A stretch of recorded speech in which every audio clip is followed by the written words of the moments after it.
दोस्तों, आप सब मुझसे ये सवाल हमेशा करते रहते हो, चाहे वो इंस्टा पे मैसेज पे हो या फिर कॉल्स पे हो, कि पार्टनर जो है पहले जैसा टाइम नहीं देता है, पार्टनर पहले जैसा कॉल मैसेजेस नहीं करता है, इग्नोर करता है। तो मैडम, इसका क्या सल्यूशन है? तो इसीलिए मैं इसी टॉपिक के ऊपर आज डिस्कस करने वाली हूँ। तो चलिए दोस्तों, शुरू करते हैं वीडियो को। ऐसा क्यों होता है?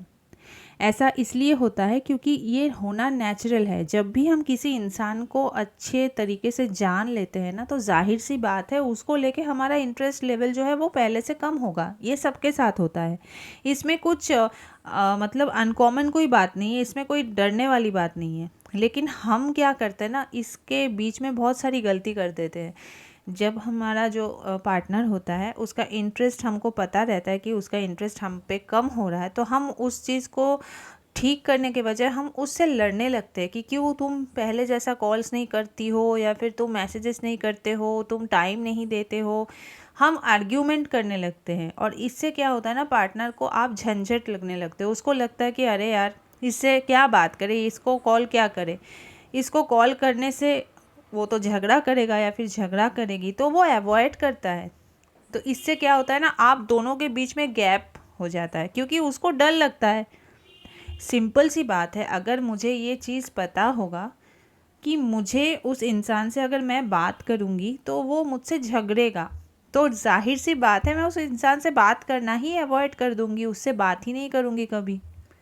ठीक है, तो सबसे पहले जो करेक्ट करना है वो ये है कि आप आर्ग्यूमेंट मत करो। तुम चेंज हो गए हो, तुम पहले जैसा नहीं रहे, इग्नोर कर रहे हो, तुम टाइम नहीं देते हो, कॉल्स मैसेजेस का रिप्लाई नहीं देते हो, ये सारी जो आपकी कंप्लेन है, इसको प्लीज़ पार्टनर के सामने मत बोला करो। हाँ, मुझे पता है बहुत हर्ट होता है। हाँ, मुझे ये भी मालूम है कि इस सिचुएशन को हैंडल करना बहुत ही टफ़ होता है। लेकिन हमको ना हमेशा इमोशन के सहारे हम रिलेशन नहीं चला सकते आज के डेट में। हमको अगर रिलेशन चलाना है ना, तो थोड़ा दिमाग का भी यूज़ करना होगा। आपको पता है कि वो इंसान आपको इग्नोर कर रहा है, आपको ये भी पता है कि वो आपको कॉल्स नहीं करता है, मैसेजेस नहीं करता है, टाइम नहीं देता है, आपको सब कुछ पता है। लेकिन पता होने के बावजूद आपको ये उसको दिखाना नहीं है कि देखो, तुम्हारे ऐसे करने से मुझे कितना फ़र्क पड़ता है, या फिर कितना फ़र्क पड़ रहा है, कितना मैं तड़प रहा हूँ या तड़प रही हूँ तुम्हारे बिना। ये चीज़ जैसे ही आप जाहिर कर दोगे ना पार्टनर को, तो वो और ज़्यादा आपको तड़पाता है। ठीक है, और इसी से रिलेशन जो है वो बिल्कुल ख़राब हो जाता है। तो ऐसा मत करो, सामने वाले को जाहिर मत किया करो कि हाँ, तुम्हारे ऐसे करने से मुझे बहुत तकलीफ़ हो रही है, क्योंकि लोगों को हमेशा आपको तकलीफ़ देने में ही मज़ा आता है। और ये है ह्यूमन साइकोलॉजी का सबसे बड़ा रियलिटी।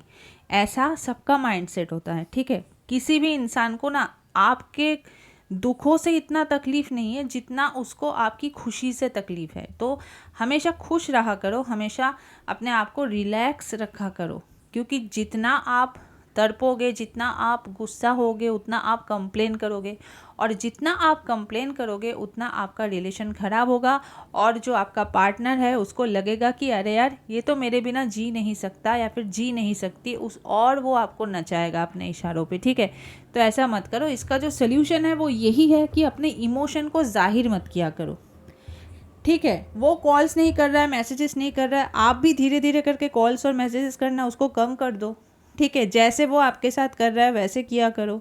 जब भी वो कॉल कर देता है आप उठाया मत करो, आप भी अपने आप को बिज़ी कर दो, मतलब जेन्युइनली बिज़ी करो। ऐसा नहीं कि खाली शो करो बिज़ी हूँ मैं। ठीक है, तो जेन्युइनली बिज़ी हो जाओ, और उसका जो कॉल्स मैसेजेस का जो जब उसका कॉल्स मैसेजेस आपको आएगा तो उसका तुरंत रिप्लाई मत दिया करो। ठीक है, कॉल्स आता है तो उसको ऐसे उठा के बोला करो कि हाँ, मैं थोड़ा बिज़ी हूँ, तुमसे बाद में बात करती हूँ। ठीक है, ये सारी बोलने की आपको गट्स होनी चाहिए। लोगों में ये गट्स नहीं होता है, लोग डर जाते हैं, बोलते हैं अरे नहीं, ऐसा अगर कह दूँगी तो वो बुरा मान जाएगा। तो बुरा मानने दो ना। ऐसा अगर नहीं भी बोल रही हो या नहीं बोल रहे हो, तब भी क्या आपको अच्छा नहीं मानता है ना वो? तब भी वो आपको वेला बैठा हुआ एक फालतू का इंसान समझ के बैठा है वो भी आपको, कि यार इसको तो कोई काम धंधा है ही नहीं, जब भी कॉल करूँगा, जब भी मैसेज करूँगी, ये अवेलेबल हो जाएगा। तो खुद को इम्पोर्टेंस दो, ताकि लोग आपको इम्पोर्टेंस देना ज़रूरी समझे। खुद को इम्पोर्टेंट दिखाओ, खुद को इम्पोर्टेंट बनाओ, अपनी टाइम की सबसे ज़्यादा कदर करो, तभी लोग आपकी टाइम की कदर करेंगे। वरना आपको तो वो सोचेगा या सोचेगी कि अरे यार इसको कोई बात नहीं, इसको कभी भी कॉल कर लूँगा, कभी भी मैसेज कर लूँगी, ये तो जवाब दे देता है। तो अपने आप को इतना अवेलेबल कर दिए हो ना, इसी वजह से वो आपको कॉल्स मैसेजेस करना ज़रूरी नहीं समझता, उसके मूड के अकॉर्डिंग वो कॉल्स करेगा या मैसेजेस करती है वो, ठीक है। तो ऐसा मत करो, अपने आप को इतना सस्ता, इतना चीप मत बना दो, ठीक है। और अपने इमोशन पे कंट्रोल किया करो। जितना वो आपको कॉल्स मैसेजेस करता है उतना या फिर उससे कम आप कॉल मैसेजेस किया करो, तब आपको भी थोड़ा बुरा कम लगेगा, ठीक है।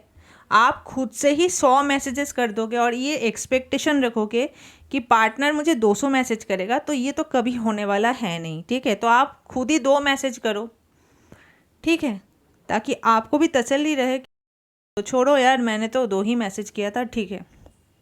लेकिन आप तो रुकने का नाम नहीं लेते, कॉल्स पे कॉल्स, मैसेजेस पे मैसेजेस करते जाते हो।